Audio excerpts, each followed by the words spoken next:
എല്ലാവർക്കും നമസ്കാരം. ഞാൻ Benny Moolamattom. The wood whisperer എന്ന എൻ്റെ യൂട്യൂബ് ചാനലിലേക്ക് ഏവർക്കും സ്നേഹത്തോടെ സ്വാഗതം. ഇന്ന് നല്ല മഴ പുറത്ത് പെയ്തുകൊണ്ടിരിക്കുകയാണ്.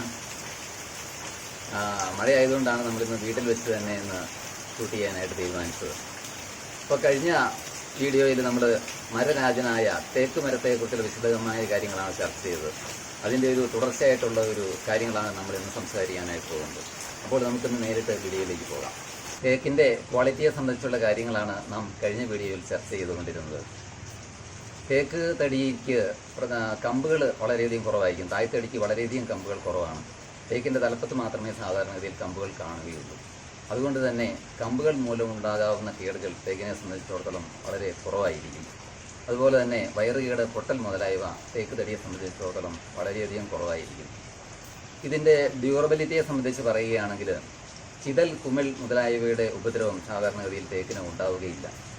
മഴയും വെയിലും ഏൽക്കാതിരുന്നാൽ നൂറ്റാണ്ടുകളോളം തന്നെ ഇത് കേടുകൂടാതെ നിലനിൽക്കുന്നതാണ്.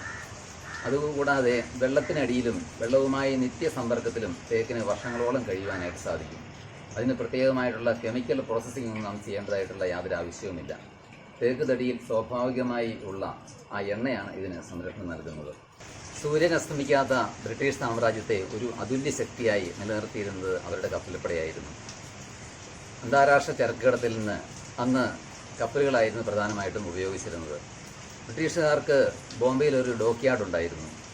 അവിടെ കപ്പൽ നിർമ്മാണത്തിനായിട്ട് പ്രധാനമായിട്ടും ഉപയോഗിച്ചിരുന്നത് തേക്ക് തടിയായിരുന്നു. നമ്മുടെ സ്വാഭാവിക വനങ്ങളിലെ തേക്ക് തടികളെല്ലാം അന്ന് അവിടുത്തെ ആവശ്യത്തിന് വേണ്ടിയിട്ട് മുറിച്ചു മാറ്റിയിരുന്നു.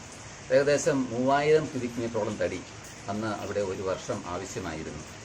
അങ്ങനെ അവിടത്തേക്ക് വേണ്ടിയിട്ട് നമ്മുടെ സ്വാഭാവിക വനങ്ങളിലെ തേക്ക് മരങ്ങളെല്ലാം മുറിച്ചു മാറ്റിയപ്പോൾ സ്വാഭാവിക വനങ്ങളിലെ തേക്കിൻ്റെ ലഭ്യത കുറഞ്ഞു.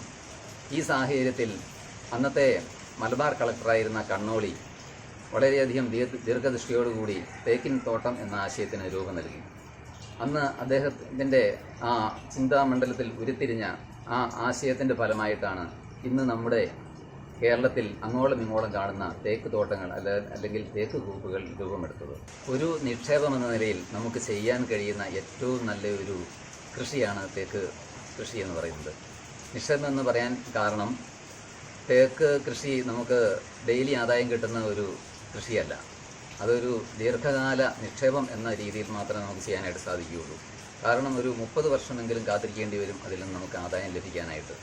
അപ്പോൾ നമ്മൾ ചെറുപ്പത്തിലൊക്കെ ഈ തേക്ക് കൃഷി ചെയ്യുകയാണെങ്കിൽ നമുക്ക് പ്രായമാകുമ്പോൾ, റിട്ടയർമെൻറ്റ് പ്രായമാകുമ്പോൾ നമുക്ക് അടിച്ചു പൊളിച്ച് ജീവിക്കാനായിട്ട് സാധിക്കും. നമുക്ക് അല്പം പ്രായമായിട്ട് നടുകയാണെങ്കിൽ നമുക്ക് നമ്മുടെ മക്കൾക്ക് കൊടുക്കാവുന്ന ഏറ്റവും നല്ലൊരു ഗിഫ്റ്റായിരിക്കും തേക്ക് കൃഷി എന്ന് പറയുന്നത്. നമ്മുടെ നാട്ടിൽ നമുക്കറിയാം, ഞങ്ങളുടെ നാട്ടിൽ ഈ മലമ്പ്രദേശങ്ങളിൽ മിക്കവാറും സ്ഥലങ്ങളൊക്കെ തരിശായിട്ട് കിടക്കുകയാണ്. കാരണം വന്യമൃഗങ്ങളുടെ ശല്യമൊക്കെ മൂലം കൂടുതൽ ആളുകളും മലമ്പ്രദേശങ്ങളിൽ നിന്ന് സമതല പ്രദേശങ്ങളിലേക്ക് ഇറങ്ങി താമസിക്കാനായിട്ട് തുടങ്ങിയിട്ടുണ്ട്. അതുകൂടാതെ ഇപ്പോഴത്തെ നമ്മുടെ കുട്ടികളുടെ പുതിയ തലമുറയുടെ മൈഗ്രേഷനും അതിനൊരു കാരണമാണ്. അതുകൂടാതെ കൃഷി വളരെ ലാഭകരമല്ലാത്ത ഒരു സ്ഥിതിയിലാണ് ഇപ്പം പോകുന്നത്, നമുക്കെല്ലാവരും അറിയാം. അതിനാലും ആൾക്കാർ കൃഷിയിൽ നിന്നും പിന്തിരിഞ്ഞ് മറ്റ് ജോലികളിലൊക്കെ തേടിപ്പോയിരിക്കുന്നു. ഇങ്ങനെ പല കാരണങ്ങൾ കൊണ്ട് നമ്മുടെ നാട്ടിൽ പല സ്ഥലങ്ങളിലും സ്ഥലങ്ങൾ തരിശായി കിടക്കുകയാണ്. ഇങ്ങനെയുള്ള സ്ഥലങ്ങളിൽ ചെയ്യാൻ കഴിയുന്ന ഏറ്റവും നല്ലൊരു കൃഷിയാണ് തേക്ക് കൃഷി എന്ന് പറയുന്നത്. ഇതിന് പരിപാലനം വളരെ കുറവാണെന്നുള്ളതാണ് വേറൊരു പ്രത്യേകത എന്ന് പറയുന്നത്. ഒരു 3-4 വർഷം നാം ഇതിനെ പരിപാലിച്ചാൽ മാത്രം മതിയാകും. 4 വർഷത്തേക്ക് ഇതിന് വളമൊക്കെയിട്ട് ഇതിൻ്റെ ചുവടൊക്കെ തെളിച്ച് ഇതിന് മരുന്നൊക്കെ അടിക്കണം. കാരണം ഇതിനൊരു തണ്ടുതുരപ്പൻ പുഴു എന്ന് പറയുന്ന ഒരു പുഴുവാണ് ഇതിൻ്റെ ഏറ്റവും വലിയ ശത്രു എന്ന് പറയുന്നത്. അപ്പോൾ അതുകൊണ്ട് എല്ലാ മാസവും ഇതിന് മരുന്നടിച്ച് കൊടുക്കേണ്ടി വരും. അപ്പം അങ്ങനെയുള്ള ശുശ്രൂഷകൾ ഒരു 4 വർഷം നാം ചെയ്തു കഴിഞ്ഞാൽ പിന്നെ നമുക്ക് ഇതിൻ്റെ ചുവട്ടിലേക്ക് തിരിഞ്ഞു നോക്കേണ്ട ആവശ്യമില്ല. വല്ലപ്പോഴും ഈ തോട്ടം തെളിച്ചിട്ടാൽ മാത്രം മതി. പിന്നെ വണ്ണം അളന്ന് നോക്കിയിട്ട് സമയമാകുമ്പോൾ പോയി വെട്ടിയെടുത്താൽ മതി. അത്രേ ഉള്ളൂ ഇതിൻ്റെ കൃഷി എന്ന് പറയുന്നത്.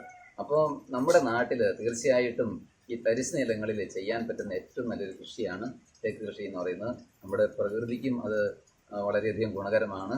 അതുപോലെ തന്നെ നമ്മുടെ സമ്പത്ത്, നമ്മുടെ വെൽത്ത് വർദ്ധിക്കാനും ഇത് തീർച്ചയായിട്ടും വളരെയധികം കാരണമാകും. നല്ല ഗുണമേന്മയുള്ള ടിഷ്യൂ കൾച്ചർ പോലെയുള്ള തൈകൾ ഇന്ന് മാർക്കറ്റിൽ ലഭ്യമാണ്. അങ്ങനെയുള്ള തൈകൾ നമ്മൾ വെച്ച് പിടിപ്പിക്കുകയാണെങ്കിൽ ഏകദേശം 30-35 വർഷം ആകുമ്പോഴേക്കും 60 ഇഞ്ചോളം മരത്തിന് വണ്ണമെത്തും. 60 ഇഞ്ച് വണ്ണമുള്ള ഒരു തേക്ക് തടിക്കുന്ന ലക്ഷങ്ങൾ വില മതിക്കും. അപ്പോൾ ഒരു 30 വർഷം കൂടെ കഴിയുമ്പോൾ അതിൻ്റെ 10 മടങ്ങായിരിക്കും അതിൻ്റെ വില. അപ്പോൾ തേക്ക് തടി ഒരു കാരണവശാലും അതിൻ്റെ വില കുറയുന്ന പ്രശ്നമല്ല, എന്നും അതിൻ്റെ വില മുകളിലേക്ക് പോകുള്ളൂ. എന്നും ഡിമാൻഡ് കുറയുന്ന ഒരു മരമല്ല തേക്ക്, എന്നും അതിൻ്റെ ഡിമാൻഡ് വർദ്ധിച്ചുകൊണ്ടേയിരിക്കും. അതുകൊണ്ട് ഒരു നിക്ഷേപം എന്ന നിലയിൽ നമുക്ക് ചെയ്യാവുന്ന ഏറ്റവും നല്ല കൃഷിയാണ് തേക്ക്. അപ്പോൾ ഇന്നത്തെ വീഡിയോ നമ്മളിവിടെ വൈൻഡപ്പ് ചെയ്യുകയാണ്. വീട് പണിക്കും ഫർണിച്ചർ പണിക്കും അനുയോജ്യമായ മരങ്ങൾ ഏതൊക്കെയാണ്, അവ നമുക്ക് എങ്ങനെ തിരഞ്ഞെടുക്കാൻ സാധിക്കും, അവയുടെ ക്വാളിറ്റി നമുക്ക് എങ്ങനെ നിശ്ചയിക്കാൻ സാധിക്കും, വീട് പണിയുമ്പോൾ മരം തിരഞ്ഞെടുക്കുമ്പോൾ നാം ശ്രദ്ധിക്കേണ്ട കാര്യങ്ങൾ എന്തൊക്കെയാണ്, ഫർണിച്ചർ പണിയുമ്പോൾ നാം ശ്രദ്ധിക്കേണ്ട കാര്യങ്ങൾ എന്തൊക്കെയാണ്, അങ്ങനെ മരവുമായിട്ട് ബന്ധപ്പെട്ട വീട് പണിയുമായിട്ട് ബന്ധപ്പെട്ട ഏറ്റവും വിശദ കാര്യങ്ങൾ ചർച്ച ചെയ്യുന്ന ഒരു ചാനലാണിത്. നിങ്ങൾ വീട് പണിതുകൊണ്ടിരിക്കുന്ന ആളാണെങ്കിൽ, നിങ്ങൾ വീട് പണിയാൻ ഉദ്ദേശിക്കുന്ന ആളാണെങ്കിൽ, നിങ്ങൾ മരം ഉപയോഗിച്ച് ഫർണിച്ചർ സ്വന്തമായിട്ട് പണിയിപ്പിക്കാൻ ഉദ്ദേശിക്കുന്ന ആളാണെങ്കിൽ, നിങ്ങൾ മരത്തെ ഇഷ്ടപ്പെടുന്നയാളാണെങ്കിൽ, നിങ്ങൾ പ്രകൃതിയെ സ്നേഹിക്കുന്നയാളാണെങ്കിൽ ഈ ചാനൽ സബ്സ്ക്രൈബ് ചെയ്യുക. കൂടാതെ അടുത്തുള്ള ബെല്ലൈക്കൺ അമർത്തുക. അപ്പോൾ അടുത്തുള്ള വീഡിയോസിന് നോട്ടിഫിക്കേഷൻ നിങ്ങൾക്ക് ലഭിക്കുന്നതായിരിക്കും. അടുത്ത വീഡിയോയിൽ പുതിയൊരു വിഷയമായി കാണുന്നവരെ by. Like, comment, and subscribe.